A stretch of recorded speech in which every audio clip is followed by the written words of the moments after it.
And I would just like to begin by acknowledging that we are meeting from many ancestral territories, both unceded and treated, and by thanking the First Nations communities, past, present, and future, for their stewardship, care, and leadership on these lands that we meet on. And we acknowledge that we are guests on these lands, and we give thanks to the ancestors, leaders, and matriarchs, creatures big and small, for looking after the rich resources and cultural teachings of these beautiful lands. And let us commit to being better guests than those who came before us, and go forward in respect and reconciliation. And I'm going to spotlight Sandy for everyone and just say to everyone gathered, here is Sandy Stevens of SI Nelson in New Zealand. She's a sociologist, an educator, a researcher. She's done project planning and management, project monitoring and evaluation, participatory research, gender analysis, curriculum development, and development education, just to name a few of her deep skills. And she's done that in 38 countries, from Afghanistan and Bangladesh to Vanuatu and Vietnam. And Sandy was an international civil servant with the UN's Food and Agriculture Organization for 24 years. And I'm sure that she will share some stories of projects done well and that made her tear her hair out. And she's distilled and brought all of this experience to us. So thank you, Sandy, and take it away. Thank you, Suzanne. So yes, I'm Sandy. I must say that kind of introduction is quite intimidating, Suzanne. I hope I can live up to a bit of it. So I want to begin by saying that the best projects I ever saw were those that were well planned, those that had clear objectives, measurable objectives, that the planning process had taken account of the vision of the organization. In our case, that's Soroptimist International. And they have a vision, which is a big description for what they would like to see as our future, the future for our children and grandchildren, maybe. But we can't spend time putting that into our projects. That might be a little more than we could cope with. Then they also have a mission. The mission is the organization's business. The business of Soroptimists is to serve women and girls globally and to make their life a bit better. So when we talk about a project, it's a small effort to address some of those bigger issues in the vision and the mission. So although women and girls are our target group globally, of course, the family, the men and the women, the boys and the girls, everybody's important in making a project sustainable in the long term. So you've all got the documents I sent. And I know Suzanne asked you to have a project in mind. If you don't have one, don't worry, we'll still be able to talk about goals and objectives and so on. But I'll just clarify the language I use, because I noticed when I was talking to Suzanne, the two Suzannes in Vancouver the other day, that they use words slightly differently. So for me, when I talk about a goal, I'm talking about a longer term objective, something that will take a little longer to achieve than an immediate objective. So the aim might be something like, you may aim to have better health for yourself. The immediate objective might be to eat less or eat more, do more exercise, go to bed earlier, etc. And those will be activities that might contribute to achieving the goal. The specific objectives would have to be then made measurable, time-bound, achievable, realistic, relevant to your life. It's no good saying you're going to do it through ice skating if you live in the tropics. We'll go on to some of those words in detail a little later. But what I want to talk about first is, if you have a project idea, the very first thing to ask yourself is, why do we want to do this project? Who is it for? Who's it meant to help? So the task will be to define the nature of the project and the scope and what is the problem it's trying to solve or contribute to solving. And so we begin usually with a stakeholder analysis. And if you look at the thing I sent you on the planning hierarchy, you'll see that stakeholder analysis is at the top. Probably you've done this kind of thing, but in case you haven't, it looks at everybody who's involved in the project, whether they're as a participant, whether they're a donor, whether they have a vested interest, maybe they are at risk from your project. If your project is going to do something that takes away something from other people, then they're stakeholders as well, and they're going to oppose what you're trying to do. So a proper stakeholder analysis would take place probably with a group of people, including the community or the individual that you're targeting. And it would, well, we do it here in Nelson occasionally with a brainstorm session over a glass of wine. That's a good start. It can lead on to something more serious with in-depth analysis once you've identified who are the stakeholders and what is their stake. That's task number one. And that would be accompanied by a risk analysis too, because when you do a stakeholder analysis, you usually come up with a few issues that are going to have to be addressed. Could be obstacles on the way to achieving your project. So identifying the stakeholders and their stake, and then being prepared for what might happen as a result of those stakeholders being involved is quite important, especially if they're going to be obstructive. But more importantly, for achieving your goals and objectives will be that they could be helpful.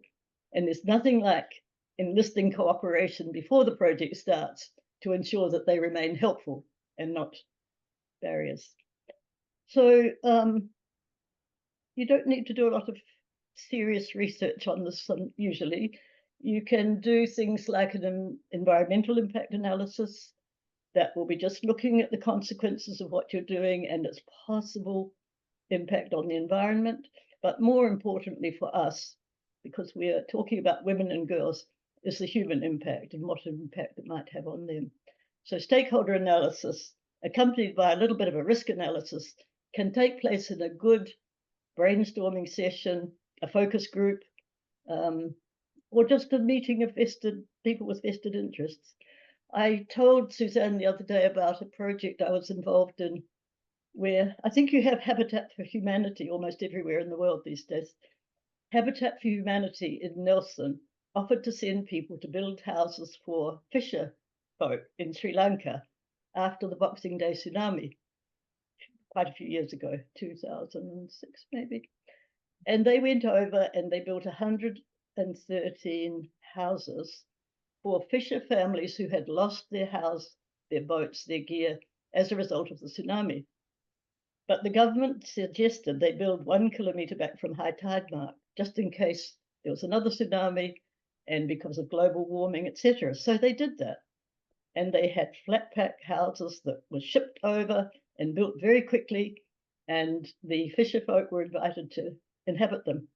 I went back on the evaluation mission some years later. Not one house was being lived in by a fisher family. And a very simple reason, when I talk to them, they have to live near their boats and their fishing gear, otherwise it'll be stolen. So waste of money. And in connection with that particular effort, I have never seen so much waste of money as after that Boxing Day tsunami. It was Christmas time, people were a season of goodwill, lots of money was raised with very little effort, but the impact of it was very, very little. And that was such a shame because there were so many needs for those people. They needed schools, they needed healthcare, they needed social welfare, they needed houses, but they could quickly build their own houses down on the shoreline and they could move them. More importantly, was restoring their fishing gear. That money could have been used to buy boats and fishing gear rather than the house, which they could build out of local materials. So it's an example of not doing a stakeholder analysis and not doing a risk assessment and not talking to those who are the beneficiaries of the project. It would have been so simple to avoid that problem. So now, if you look again at the planning hierarchy, you see that the first thing to do is to set your goal. And if you use a different word from goal, that's fine. But normally, I think people use it in the sense of a long-term aim to achieve something. It includes the vision of the organization whose umbrella you're working under. And it's a broad statement of intent. It usually suggests action and resources, but you don't need to put them in. You don't need any detail in the goal. The goal should simply sum up what it is you're trying to achieve in the longer term, not forever, but in the longer term. I would say 5 years' time, 10 years' time, what do you hope to achieve? Whereas if you go down one more in that triangle, you'll see objectives, which some people may have a different word for, but they are the more precise, immediate statements of what the project is expected to achieve. And there may be many projects operating towards the same goal, but they'll have different functions. And your project may be just part of something bigger, or it may be the whole thing. It might be a project just to ensure everybody has access to water, and clean, safe water can be a goal for the community. Hopefully you would have done a stakeholder analysis and talked to them and see who's going to own it, who's going to maintain it, who's going to repair it, if it's a pump or whatever it is, if it's piped water, what standards are going to be applied to the safe water. I know in Vietnam we had a big project for water, and there were two major problems when I went on an evaluation mission. One was that the natural water supply in Vietnam, up in the north, has a lot of arsenic in it. It's just a natural thing in the soil there. So the people who were funding that project wouldn't allow it to go ahead because it didn't meet their country's standards for safe water. So rather than alter their rules to suit the country, they stopped the project. And so the people didn't get their safe water. But another time I went in another country with different principles, had gone ahead with the water project, I found 4% only of the families had hooked up to that water supply because they couldn't afford the monthly charge for the water. Nobody checked that once it's installed, A, they could afford the connections, the pipe to the house, and B, that they could afford a monthly charge for the water. Nor did they check that anybody in the villages was trained to just do running repairs and keep it functioning. Another big waste of money. It could have so easily been avoided. I've seen that with electricity, rural electricity suppliers, people who can't afford to hook up. So its impact is very little and usually becomes defunct. I've seen an awful lot of technologies, from computers, IT devices of various kinds, donated, books donated to schools and to children, to young people in developing countries. Nobody thought to check whether the books were relevant. I've seen books about icebergs and penguins in Cambodia. It's a very astounding idea that icebergs could sit in a warm sea, but the books were all about Eskimos and icebergs. A lot of things like that. So locally, you can do your stakeholder analysis, do your look at your goal, who is it you're trying to help, and what is their input. They will help you direct the goal and objectives towards what will meet their needs, is relevant.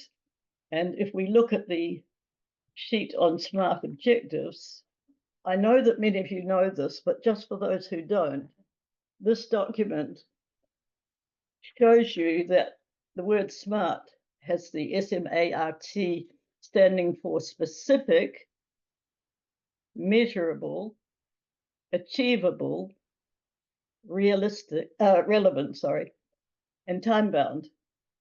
And all 5 are important, but of the 5, I would say the second one, measurable, is the most important. If your objective is measurable, then it is going to be specific because you know what you're measuring, so it will be specific.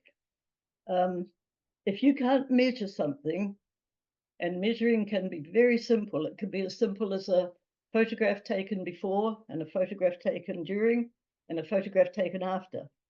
That's good enough for some projects. Or it could be a little record that you keep, color bars that show good, bad.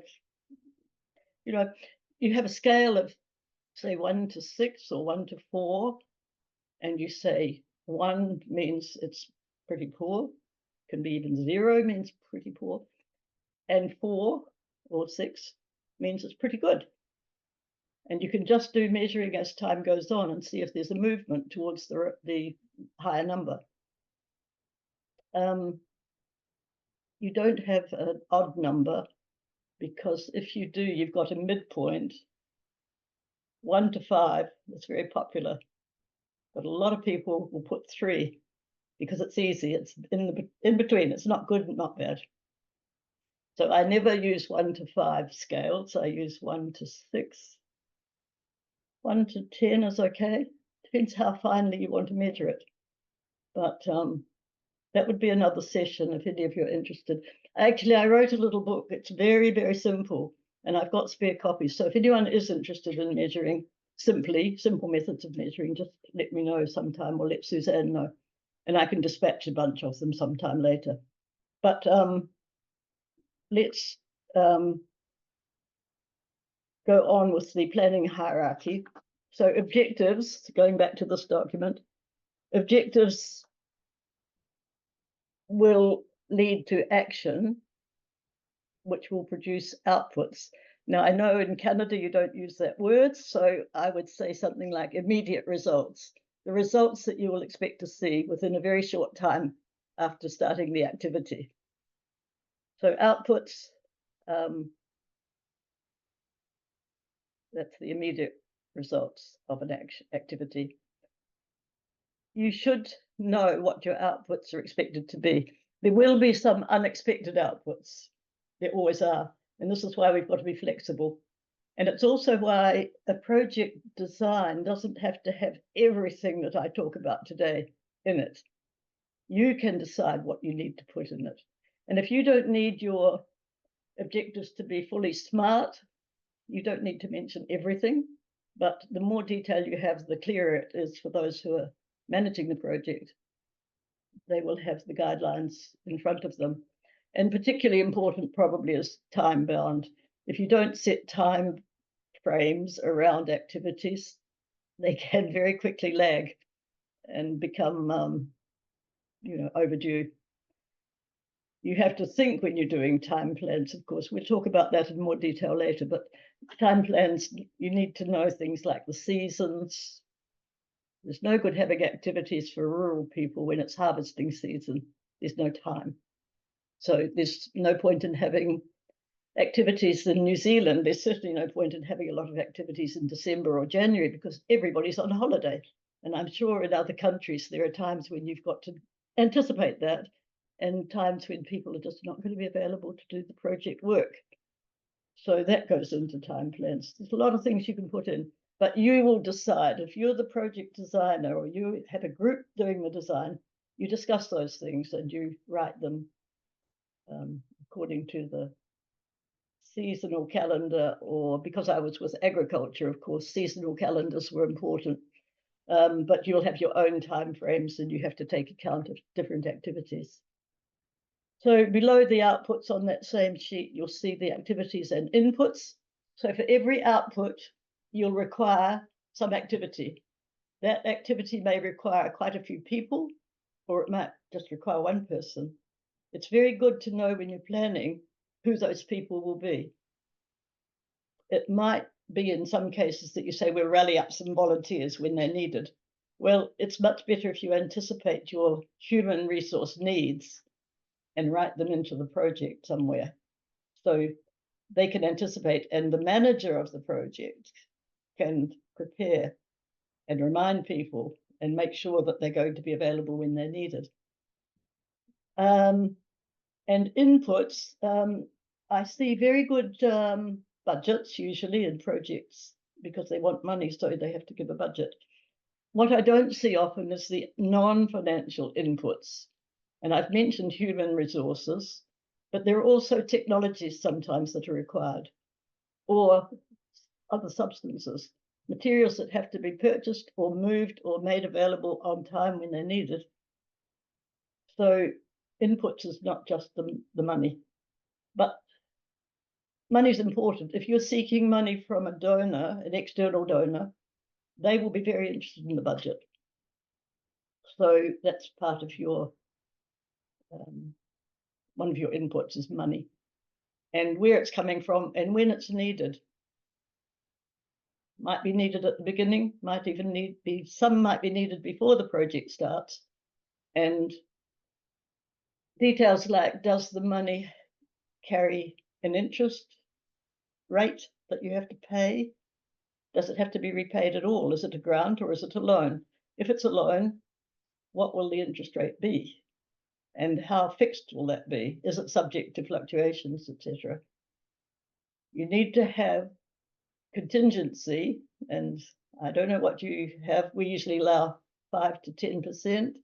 Some organizations I've worked with, like Oxfam, they have a 13% contingency budget for unforeseen circumstances, which nearly always occur. So that's the last part of the triangle, work plans and budgets. So the work plan is largely a time frame. I'm going to send you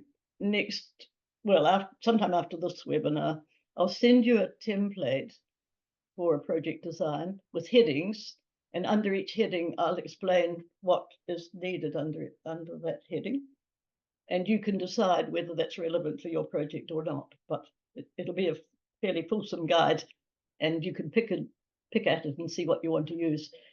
I will, in that document, put a work plan format because it's quite useful, I think, to put columns with dates, what the activity will be, who will be responsible for it, how many people will be needed on different dates or different weeks, and what else do I have in that? And the contact person.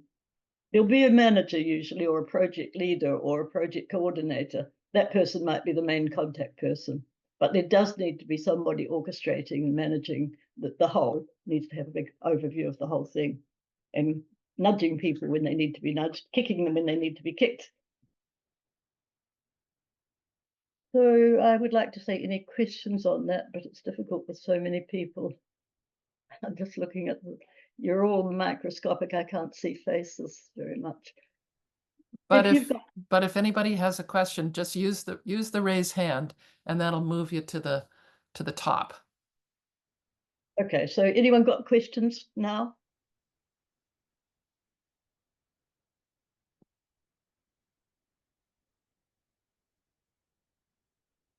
It's all very clear. And well, we will see. We will see. And Sandy, just in the chat, huge thank you for that template. That would be awesome. Oh, okay. Yep. I've actually done it, but I thought I would keep it until this webinar just so I get a better handle on. I mean, I don't know you, so I don't know where you are in all this. Some of you I'm preaching to the converted, I'm sure, but forgive me if you're one of those. But the template will just give all the headings I use, and you can pick and choose what you want. And any other templates that are useful, I've got a lot of stuff here, you know, and I've written quite a lot of material under FAO's auspices. So if you're French speaking, we can give that too, actually. So if there are no questions, let's go into groups. So can you just look at your paper on SMART goals and objectives that's headed, and just have a look down the page. You'll see that I've given some examples of goals that are not SMART and goal the equivalent, objectives that are not SMART and ones that are SMART. And I've taken the SMART to show the kinds of things that you do to make them S, specific, M, measurable, A, achievable, R, relevant, or T, time-bound. There are many ways that this could be done, but I've just given some examples there. If you haven't got a project in mind and you haven't therefore got an objective in mind, you can take a very simple one from that sheet and smarten it up, make it specific, measurable, achievable.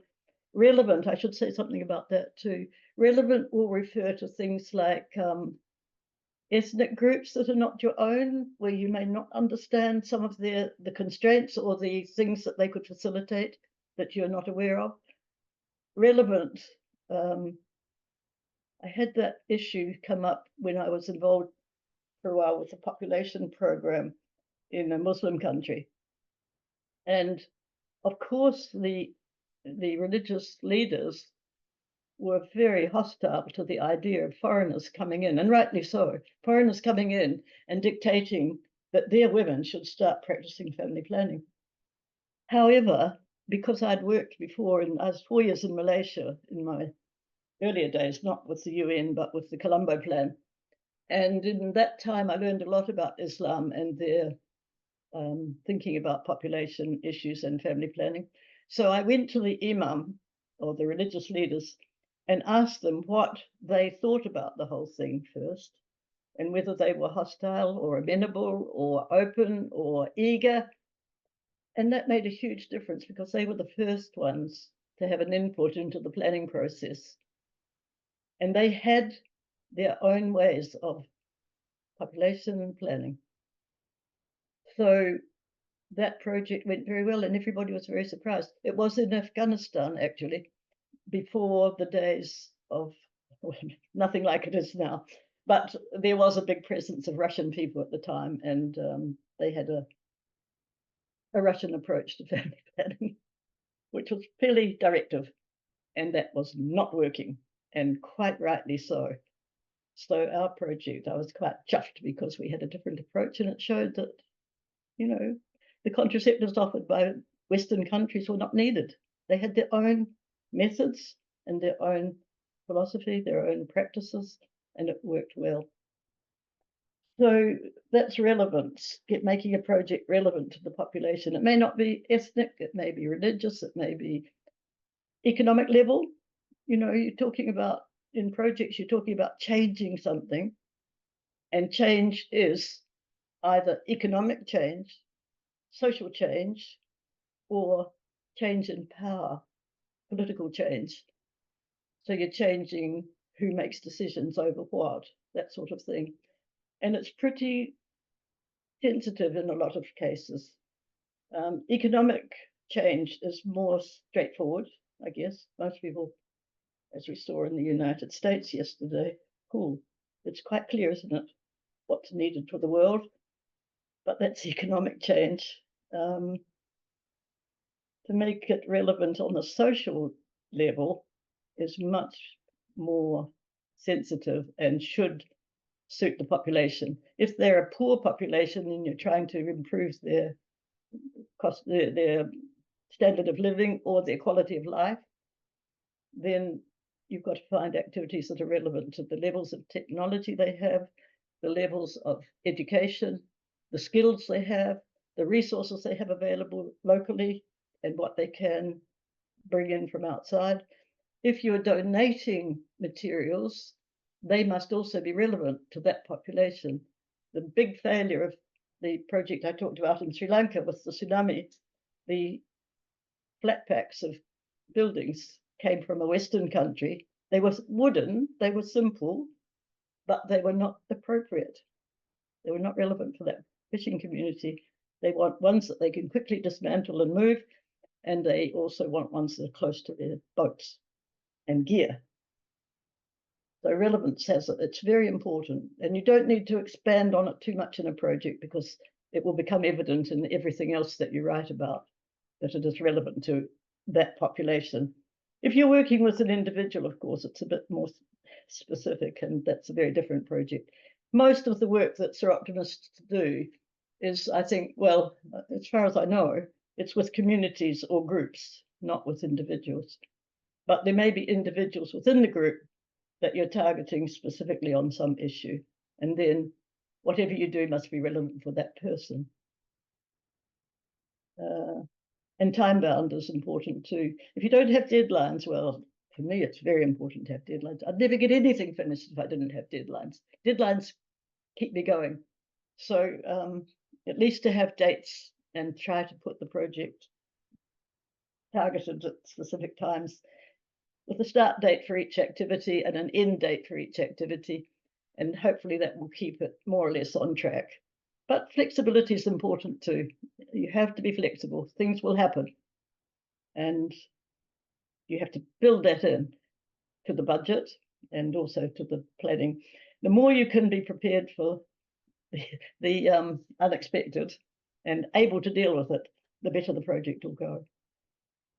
So I think it's time to go into groups and have a go at smartening up an objective that you either have with you or you take from my sheet, or you just think of one. I mentioned one earlier when I was talking to Suzanne, that to lose weight would be a very unspecific objective, but you could build all sorts of things around it to make it specific. You could make it time bound. You could put a time frame around it. You could quote different ways it's relevant for you, for a woman, for a man, for a community, and make it measurable so that you've got a certain, if it's weight loss, then a certain number of kilograms by a certain date. And that won't be a single number, it'll be a range because our bodies are all different and it has to accommodate that variation.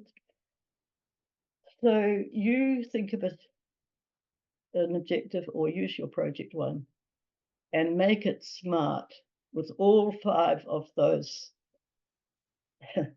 variables in if you can, but if you can't, that's okay too. The smarter it is, the better.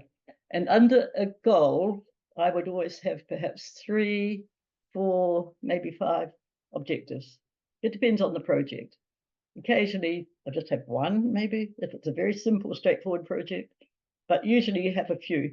And between those few, you'll see the specific, the measurable, the achievable, the relevance, and the time frame. Okay. And we'll give you, I think, 10 minutes. Will I tell you something of group 4 then? Yeah. Is that all right with the other group members? We didn't choose someone to present, but I can just sum up very quickly by saying perhaps that we didn't do that well. We were stuck on the how to do things, not what. So the goal was to give advice, to educate people to do it. So I was pointing out that the goal should be something. What do you want to see in 5 years' time in place? And out of that, you develop your objectives, and the objectives will say what you're going to do to achieve that goal. So instead of saying to educate girls about career choices,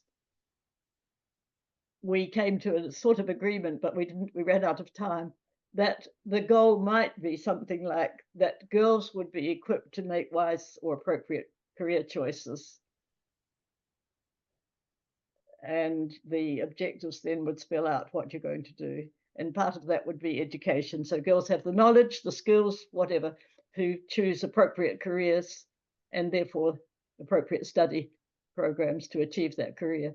So just sorting out the difference between a goal that is a measurable goal for 2 or 3 years, 5 years, maybe 10 years would be the goal. It depends what sort of project it is. Some will be achieved within 6 months. Others will take 5 years.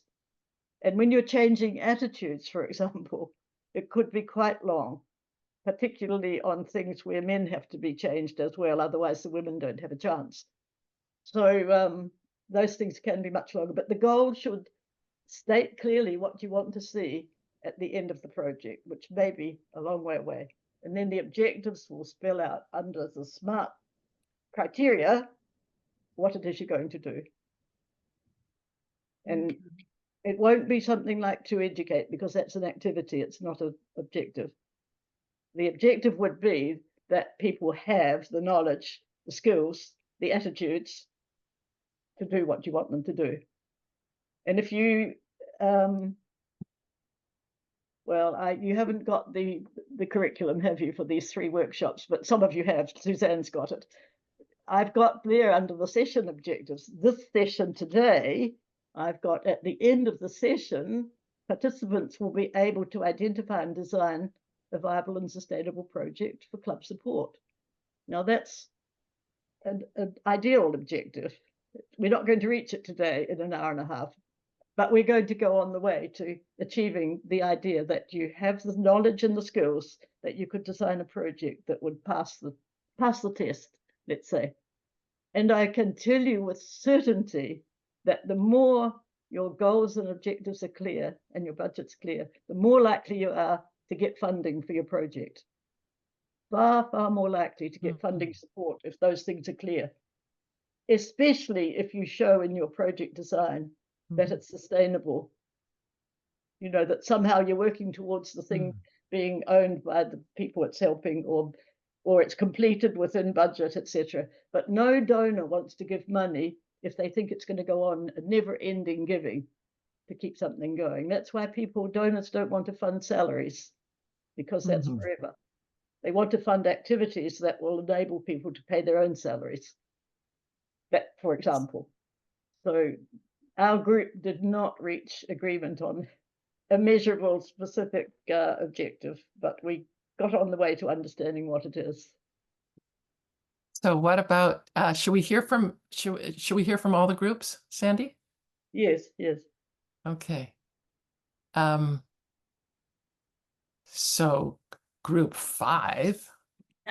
So I'm Jane from SI Portland, Oregon, and our club is starting a new program, and it's called Grow Every Dream, and the acronym is GED.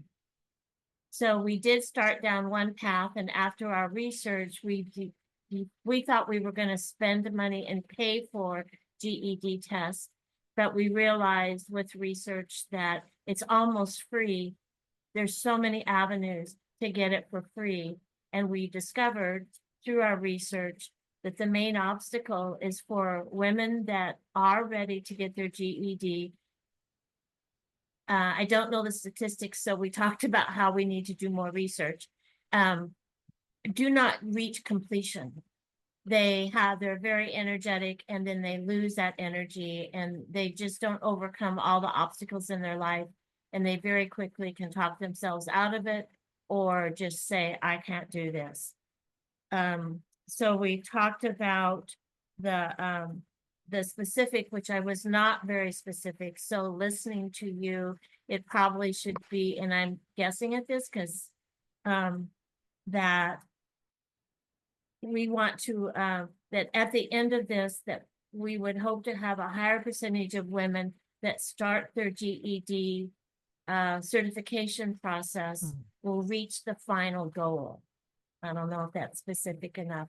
What we don't know yet is how many, what the measure might be, how we can do that. So we talked about doing some research and finding out within our metropolitan area, 3 or 4 counties, what is the statistics of women that are getting their certificate, and then try to come up with some measure that we could compare ourselves to that.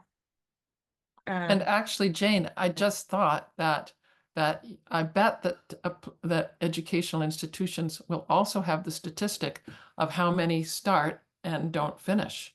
That's right. Yes. So that would be another way to another clue that would give you guys, okay, if only 60% finish now, we want 75% to finish, or whatever. That's an excellent point, because that we see ourselves as coaches. And so that is our goal, is for when these women reach these obstacles and just stop the whole process, that we want to coach them to continue and remind them of all the reasons why this is a good goal for themselves and what can be at the end and blah, blah, blah. So if we could increase that number that do not complete the certificate, that would be an amazing measure for us and a great way for us to see if we're being successful. We think it's relevant because there's a huge need for education. It is right up, you know, SIA's goal of women achieving their goals, overcoming their obstacles through access to education. Time bound, we didn't really talk about that. I started to say something. There are statistics. Well, we would keep this time bound with women, but there are statistics that if you had just, you didn't finish high school, obviously, but if you were, that was only like 1 or 2 years or 3 years ago, that segment of the population will probably finish the whole program much quicker than if I had been in school 10 or 15 years ago, because I'm gonna have forgotten a lot more and I have a lot more work, a lot more studying to do. So we want to take those kind of statistics into account as well and see how we measure up to that. That's not all I got. Suzanne, is there anything you want to add to it? 10 minutes went by very quickly. Yeah, it did. One thing that we talked about, well, we actually didn't talk a whole lot about it, but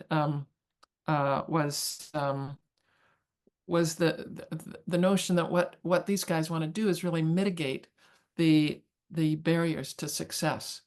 And so I think it would be it'd be interesting to put some of those into to be specific about some of those, or a framework, or I don't know, and Sandy, like feedback. Yeah. Well, Those are some of the questions that we're going to ask is, Yeah. you know, what are your highest struggles in life? And, you know, what has stopped you from doing this before? Yeah. And, you know, and documenting that, then we can circle back toward at the end and say, so how are we feeling about how you were Yeah. feeling in the beginning? How are you feeling now? Yeah. The other thing that we didn't talk about was the stakeholder analysis. And I know, for instance, in our Dream It, Be It programs for girls, it's just an incredible advantage to have a girls advisory group. So, and you mentioned like the libraries would be one stakeholder, because they're you know, they provide stuff for people, and I'm not sure who other stakeholders would be, but that might be something as well. That's good, yeah. And we know the community colleges also have a big circle of women that come to them and get help. So we will be reaching out to community colleges as well. Well, it certainly sounds to me as if you went into a lot of detail that's would normally come further down in the project design activity, but that's fine, because that's fine that you talk about it, because it helps you to clarify what the objective will be. Mm-hmm. So there's no harm in talking about it. However, the objectives themselves must be very concise. That's why you need 2 or 3 of them, just to specify what it is you need to do to reach the goal. So again, the clearer the goal is, the easier it is to write these objectives. Yes. And in our group, we had this, the goal was to do things. It was more an activity, but to get clear in your head, what is it you want to see a year from now, or 2 years, or 5 years from now? What is it you want to see that's different from today? Okay. And all those things you said about data, monitoring, measuring, Mm-hmm. that will come in your monitoring and evaluation plan later. What standards you apply, what criteria you'll use to judge whether it's success or failure, these things need to be set, but they will be done later. Okay. So that you can then choose the tools to do that measuring. Mm-hmm. So if it's you want to change attitudes, or you want to increase commitment to something, these are hard things to measure, but you can have some criteria, so that if they turn up to every session, that's high level of commitment. Maybe, you know, you can choose what is important to measure. Okay. There is a lot of data people collect which is not useful And I really caution against too much data because it's just a waste of time and resources. And the numbers that come out in project reports saying, even with SI, I've seen some reports that say things like, we helped 400 women in Nigeria with their period products. Mhm. So what? I mean, what was the impact? What they were trying to do was to get those girls to go to school. So when they had their periods, Right. menstruating, they Right. didn't stay home. Yeah. So that was the goal, to increase attendance at school. Right. But they got bogged down in what With it the is, number of people they, yeah. numbers and statistics and things, which Mhm. aren't the critical thing. Yeah. So the way you were talking is good. That will help you to write. But the goal itself should state simply what it is you want to see that's Okay. different Okay. in 5 years' time. And then the objectives, if education's part of it, I mean, it's really hard to learn to write a good objective. And it's something I toiled with for a while. But once I got the skill, it was so useful. It's so Yeah. much better when you're Mhm. clear in your head exactly what you're trying to achieve. And Okay. all the detail about who does it, what materials you need, and when, and timelines, and so on, that all comes later. But Yeah. clearly, what it is you want to see. So for education things, you're not teaching. It's not to teach, or No. it's that people have the skills or the knowledge or the application, the attitude to do Mhm. what they need to do Mhm. through education. Education is just a tool. It could be Yeah. mentoring, it could be demonstrations, it could be, lots of things. So learning that skill of writing it, what do you want to see that's in place, that's not in place today? We're talking about change. We're going to change something. And change will be either economic, social, or political power structures. Right. It might also involve technological change, but that's coming a bit later probably. But those things can be further down. But basically, economic, social, or political change is what you want to see. And how you're going to do it comes in the later part of the project design. I thank you very much for your input. Very helpful. I wish I could learn just like that. Sandy, a question. Can some projects then involve all three? If you're advocating, if you're raising money, if you're raising awareness, do Absolutely. they? Yeah. Yeah. But the more complex your project, the harder it is to achieve. As you know, Yes. simple fundraising is easy, Yes. relatively. Changing people's minds when they're very anti something, anti-vax or anti-women, misogyny, you don't change those things easily. So you have to have strategies, and that's where your project design will be a very different one from raising money. Fundraising is very simple. That's about the simplest project. If you know what you're going to do to raise the money and you reach your targets, it's very easy. Social change and advocacy, which is another role of Soroptimists, they're very keen on advocacy, and I am too, because I've seen that you don't bring about change without political. The power structures underpin a lot of the bad things in life. Poverty, all sorts of poverty. So, I see, Sandy, that New Zealand has a national project to alleviate the impact of ovarian cancer with the research component, with the advocacy component. So we need at least 3 separate objectives to cover those, don't we? that's Okay. right. Yep. So what in my group, if I could jump in at that point, because it leads on from what Raylene said, I think, is that could one of them be something like that New Zealand Soroptimist clubs raise $20,000 in the 2025 financial year and donate those funds to a pre-designated charity which supports women with ovarian cancer and alleviates the impact of ovarian cancer on 200 New Zealand women. Yes, that's got a lot in it. Yeah. Too much. Too much? You'd Okay. have to shorten that to something that sums it up, and then have those details that you mentioned below in the description. When I send you the template, you'll see. Keep Okay. the objectives short because the detail can be explained later. Right. Thank you.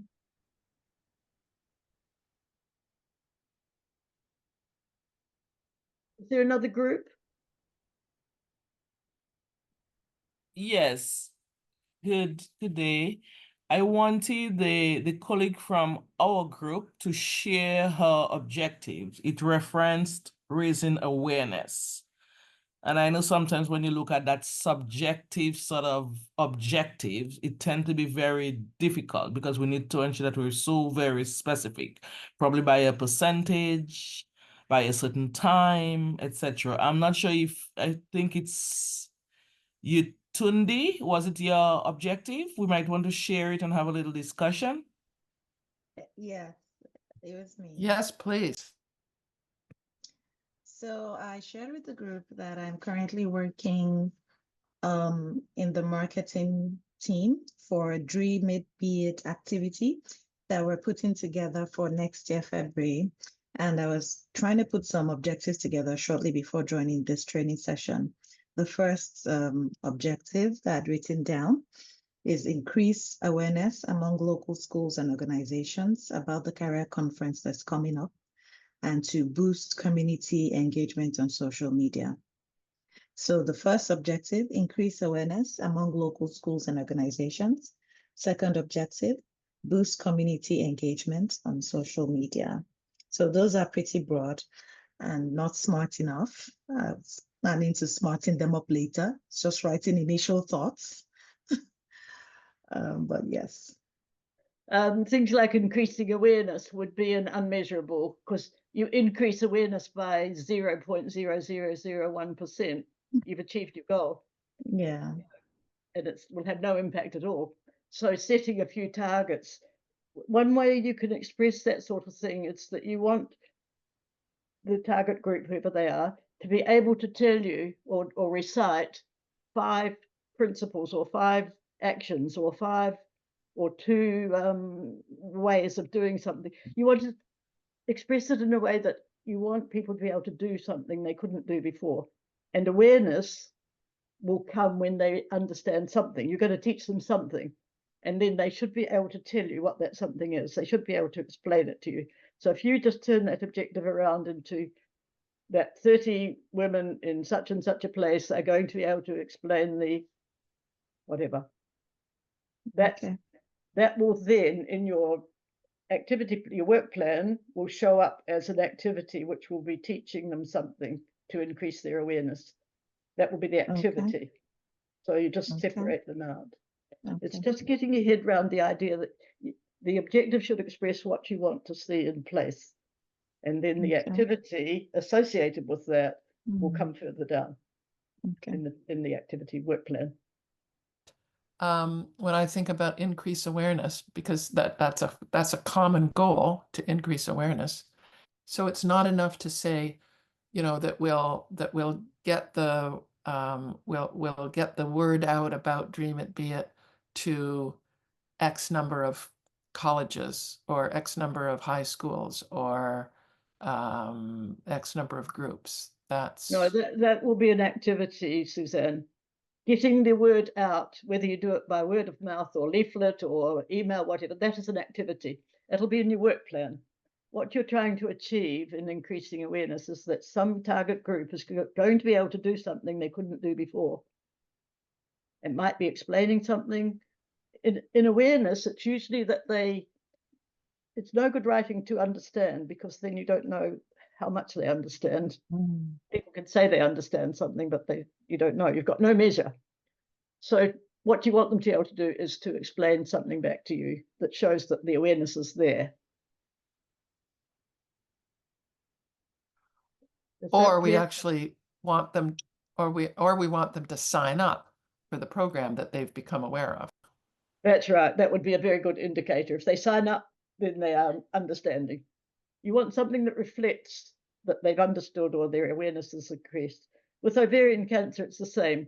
I put, there are very few symptoms of ovarian cancer, but there are 5 things that people can tell you are early signs of ovarian cancer. If they can tell you those 5, or at least 4 of the 5, that's a measurable objective that people can explain or describe 4 signs of early onset of ovarian cancer. So it's practice. It's not easy. I absolutely agree. It's not easy. It takes practice, and making a start today is a very wise thing to do. I'm sorry, I think we have one more group to hear from, right? I think. Yes, Suzanne, in our group, Yvonne was gracious enough to share a bit about her project and some things that she's focusing on. And one of the conversations, or part of that conversation, was stakeholder analysis and what the process was that they went through, and at least a piece of it. And that was really helpful for our group to get an idea of the types of information that you would get as far as hard data to share, so that you identified what is behind some of the problem, like the reason why the project is needed. And I think just that alone was very helpful for us to hear that and be able to apply it to ideas that we have ourselves with our own projects.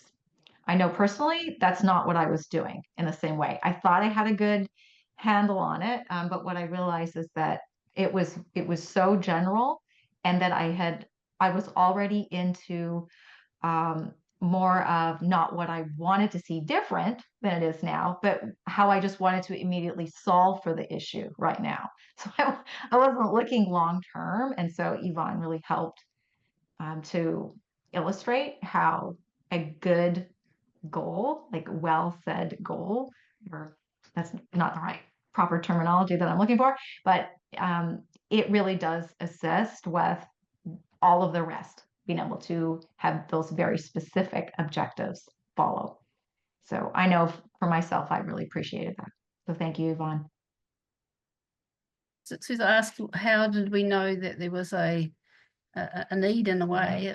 I said there was a need, and we could prove that by saying that one woman in New Zealand dies every 48 hours from ovarian cancer, and that most women who are diagnosed, I don't know, have the stats at hand, are diagnosed at stage 4, which is in the terminal stage. And so that appealed to New Zealand Soroptimists, because we have got success in New Zealand for advocating and for diagnosis of cervical and breast cancer, and those are health department government led, but we don't have anything like that for ovarian. So ovarian cancer is the underdog, poor sister relation kind of thing that needs to have its to be raised. The awareness needs to be raised in New Zealand for that. So I think the stakeholders are the women in New Zealand who are suffering and didn't need to, and we were very fortunate, privileged in fact, that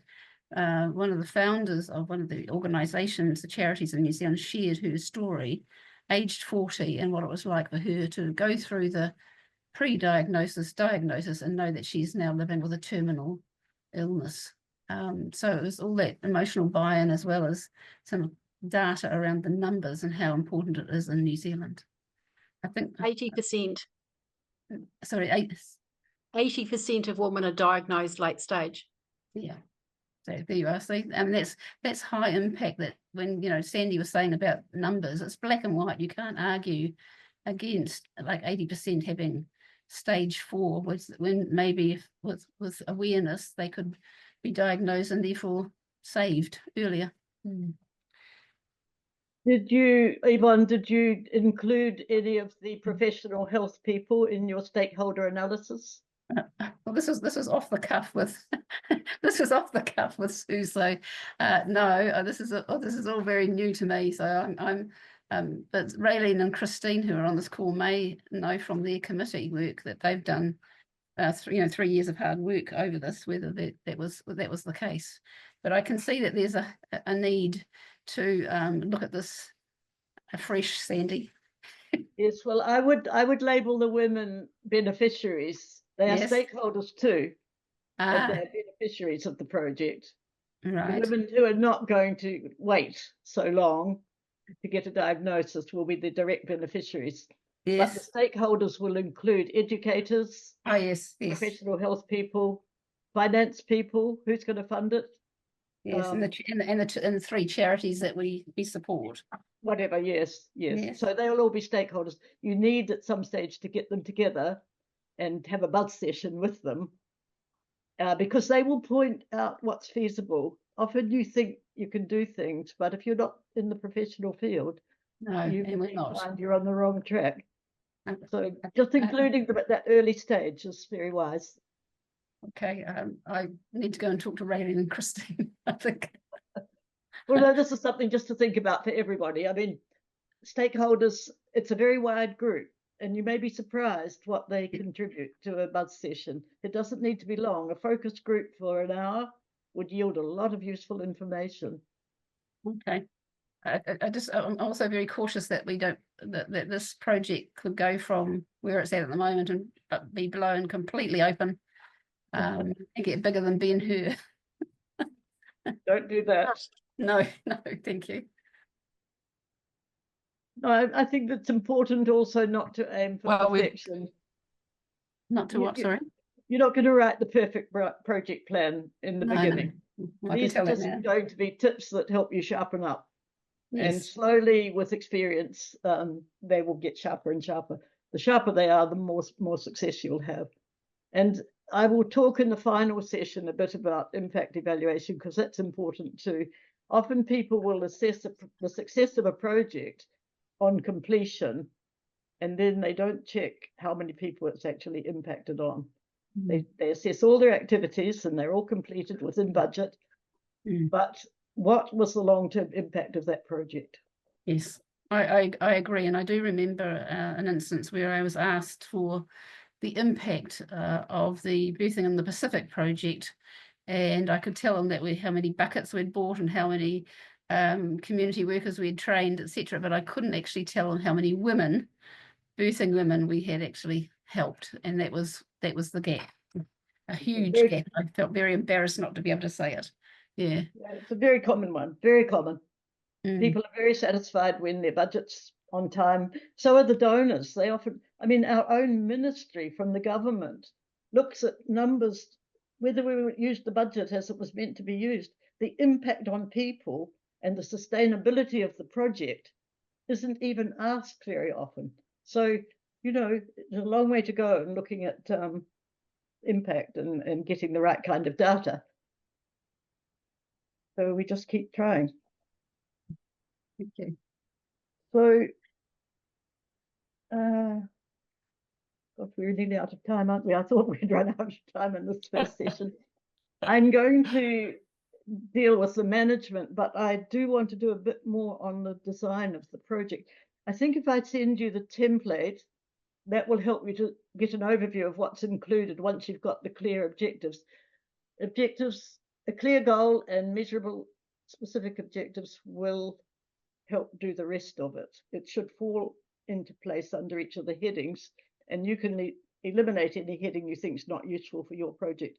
But when I send that to you, I think for the second session, which is at the end of this month, we will spend just the first 10 or 15 minutes on just going through that template and making sure that you're clear what's expected under each heading, or what could be included under each heading, and what's not needed. There's often a lot of waffle in project designs, and we don't need waffle. We need hard information about what will be done, by whom, for whom, when, why. And a lot of that will be shown in the aims and objectives and in the headings that follow. But the background to a project is sometimes important, and there's always an introductory section at the beginning, which may mention what the problem is you're trying to solve and why and how many people it affects, and it will justify the activities and resources that you're going to put to this project. It will justify their use just with a clear definition. But that's the only bit that would be an extensive narrative, and even that narrative would only be a couple of paragraphs usually under a heading of introduction or background and justification, some people put. If there are key issues you need to mention in that, like any constraints, government policy that may be against what you're trying to achieve, you need to make sure that you address that, because it may mean you have to change the design of the project if a certain policy is going to prevent you doing things the way you want to do them. So that you'll see in the template. And then in the next webinar, we will go on to the management. How do you orchestrate the implementation of a project so that things get done on time and within budget? And that will cover the financial and human resources, materials, the results, the outputs and the outcomes. Then there will be a few outputs and outcomes that you didn't foresee as a result of activities sometimes. And those things could be positive or they could be negative. Sometimes you get a bonus that, you know, we didn't expect that, but look, people have come rallying around and they've done this and this as a result of our work. And we didn't plan it, but it's happened and it's great. Other times it will be, oh dear, we didn't expect that. And there'll be natural disasters which will slow things down. There'll be sometimes hiccups in the budget. You may have to fundraise a bit more, or, you know, so of course there's got to be flexibility, but we'll look at those things. And the timeline and work plan, there'll be a table format in the template I'm sending you, which will give you the columns to be filled in. Now that, of course, also can be adapted to your needs. It's not hard and fast, but it will give you a guide. So I think then, yes. Another thing to think about, because this will come in the third session, but you can think about it when you're writing objectives. Your reporting formats have to be suitable for the people you have to report to. And when you're planning a project in the beginning, you'll probably have in mind various people that you need to report to, verbally or written or orally. It depends what they want from you. But if you're the fundraiser, that's okay. If you're going to receive donor funding, they will have probably specific requirements for reporting, which means at the design stage, you'll have to collect that data so that they have it. You have it to give them when they ask. And that there's a cost. If you have to collect data specifically, or you have to buy a software program specifically for processing data that your donor wants, then a budget needs to include a monitoring and evaluation budget, data collection and processing budget. So these are things you do have to think about at the beginning, just so that you don't overlook them in the design stage. It's not impossible to go back and redesign, of course. You can always have a redesign, but it's not ideal, because the more you think about things in the beginning, the better it will go. So do you have any questions of me before we wind this session up and I send you the template?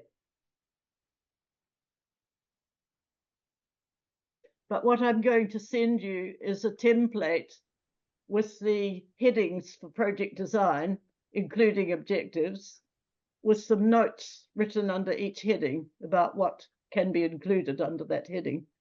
And you could adjust it to suit your needs. I think we Oh, all yeah. have our marching orders. Okay. We all have our marching orders. We've got our homework to do. So Yeah.